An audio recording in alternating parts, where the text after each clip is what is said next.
Assalamualaikum warahmatullahi wabarakatuh. Halo semuanya, saya dari kelompok 4 ingin menjelaskan tentang kerjasama antar negara Amerika Serikat dan Indonesia. Sebelumnya, perkenalkan, saya Adenaya Putri Sopian dan ini anggota saya. Halo, saya Amelia Celisa Putri. Halo, gue Jordan. Halo, gue Gabriel. Halo semua, nama gue Revan. Halo, gue Valen. Halo, nama gue Andre.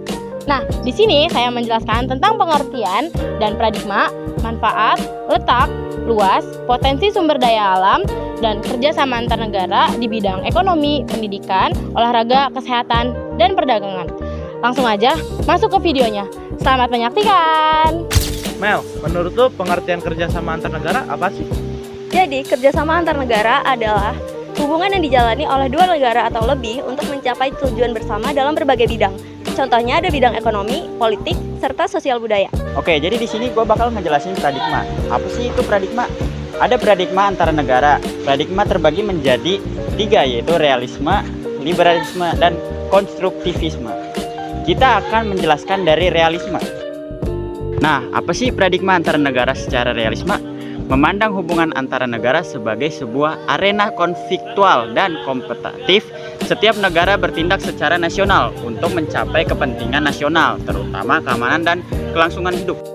Selanjutnya, paradigma antar negara secara liberalisme berfokus pada kerjasama didorong oleh kepentingan bersama, seperti demokrasi, hak asasi manusia, dan perdagangan Indonesia.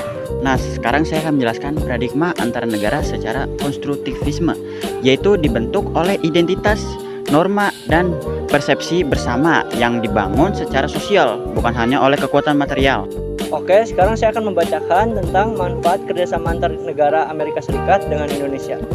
Meliputi peningkatan kesejahteraan ekonomi melalui perdagangan investasi, pemenuhan kebutuhan yang berbeda karena kondisi geografis dan sumber daya alam yang bervariasi, penciptaan perdamaian dunia yang mencegah konflik, serta kemajuan di berbagai bidang melalui pertukaran pengetahuan dan teknologi.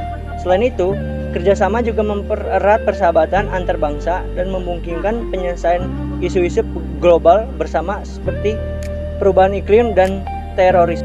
Saya ingin menjelaskan tentang geopolitik Indonesia, yaitu letak strategis Indonesia di mata internasional. Sebagai negara kepulauan terbesar di dunia yang diapit oleh 2 benua yaitu Asia dan Australia, dan 2 samudra yaitu Hindia dan Pasifik, Indonesia memiliki posisi geografis yang sangat strategis. Hal ini dapat dilihat dari keuntungan geografis yang dimiliki Indonesia sebagai jalur utama perdagangan internasional. Luas wilayah Indonesia untuk keuntungan internasional. Luas wilayah Indonesia yang besar, baik daratan maupun perairan, memberikan keuntungan internasional melalui strategisnya sebagai jalur perdagangan dan pelayaran dunia, yang mendorong pertukaran ekonomi, ekspor atau impor, serta memberikan potensi besar untuk pariwisata, sumber daya alam yang melimpah, keanekaragaman hayati, dan kekayaan dunia. Lalu potensi SDA di mata dunia. Potensi SDA Indonesia di mata dunia sangat besar dan strategis, sehingga menjadikan Indonesia sebagai negara yang memiliki daya tarik tinggi dalam hubungan internasional. Indonesia memiliki kekayaan mineral dan tambang, komoditas pertanian dan perkebunan, serta letak geografis yang strategis. Presiden AS Donald J. Trump dan Presiden RI Prabowo Subianto telah menyepakati perjanjian dagang pada 15 Juli 2025, di mana Indonesia berkomitmen memberi energi dan pesawat Boeing senilai miliaran dolar, serta membuka pasar bagi produk AS. Sementara produk Indonesia akan dikenakan tarif impor AS sebesar 19% tanpa hambatan tarif bagi produk AS yang masuk ke Indonesia.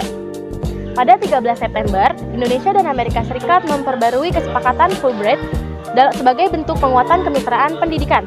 Perjanjian ini merupakan kelanjutan dari nota kesepahaman kerjasama pendidikan yang ditandatangani oleh Desember 2021 yang ditandatangani oleh Nadiem Makarim dan Antony Blinken. Kesepahaman ditandatangani oleh Soeharti, Kemendikbudristek RI, dan Lee Starfield, Kementerian Luar Negeri US. Pada saat pertemuan Kementerian Kebudayaan G20 di Magelang, program Fulbright telah berjalan selama 70 tahun di Indonesia dan terus-menerus mempererat hubungan akademik dan budaya kedua negara. Melalui perjanjian ini, dosen dan mahasiswa di US akan mengajar di Indonesia, serta mendukung program beasiswa bagi pelajar, guru, dan profesional Indonesia untuk studi dan penelitian di US. Program penelitian ini termasuk Hubert T. Humphrey Fellowship dan penelitian pasca doktoral. Sejak dimulai pada tahun 1952, program Fulbright telah memperdayakan lebih dari 3.000 warga Indonesia dan 1.500 warga US. Program ini dikelola oleh Aminef sejak 30 tahun terakhir. Banyak alumni Fulbright dari kedua negara yang menjadi tokoh terkemuka dan kontribusi dalam berbagai bidang. Jadi sekarang saya akan menjelaskan tentang kerjasama antara negara Indonesia dengan Amerika Serikat di bidang olahraga digital. Amerika Serikat mendukung pengembangan e-sport di Indonesia melalui program American Corner di 9 kampus di Indonesia. Melalui program tersebut, mahasiswa dapat menyertakan sertifikat seperti coaching dan referee. Mirip pengelolaan profesional e-sport di Amerika Serikat. Ada kerjasama antara PBESI atau Indonesia E-Sport Association dan Akademi Gardaku dengan mitra di AS sebagai bagian dari e-sport Visier program. Halo semuanya, di sini saya ingin menjelaskan tentang kerjasama antara negara Indonesia dan Amerika Serikat dalam bidang kesehatan.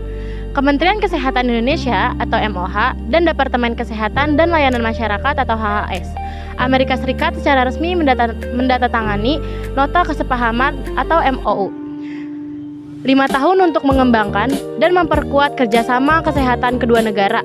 MOU baru ini menegaskan kembali komitmen kedua negara untuk secara kolaboratif memajukan penelitian klinis, tujuan kesehatan, masyarakat, dan sistem pelayanan kesehatan untuk mengatasi kondisi kesehatan yang baru muncul dan kronis, serta penyakit menular termasuk tuberkulosis. Negosiasi perdagangan Indonesia-Amerika Serikat memasuki tahap baru setelah diterbitkannya Joint Statement pada 22 Juli. Melalui kesepakatan ini, tarif perdagangan Indonesia turun dari 32% menjadi 19%. Amerika Serikat masih menjadi mitra dagang utama Indonesia dengan pasar ekspor 11,22% dan investasi asing sebesar 3,7 miliar US dollar pada tahun 2024. Menko Perekonomian Airlangga Hartanto menyatakan bahwa Joint Statement menjadi dasar penyusunan perjanjian dagang lanjutan antara kedua negara. Oke, segitu aja video dari kita, kurang lebihnya mohon maaf. Wassalamualaikum warahmatullahi wabarakatuh.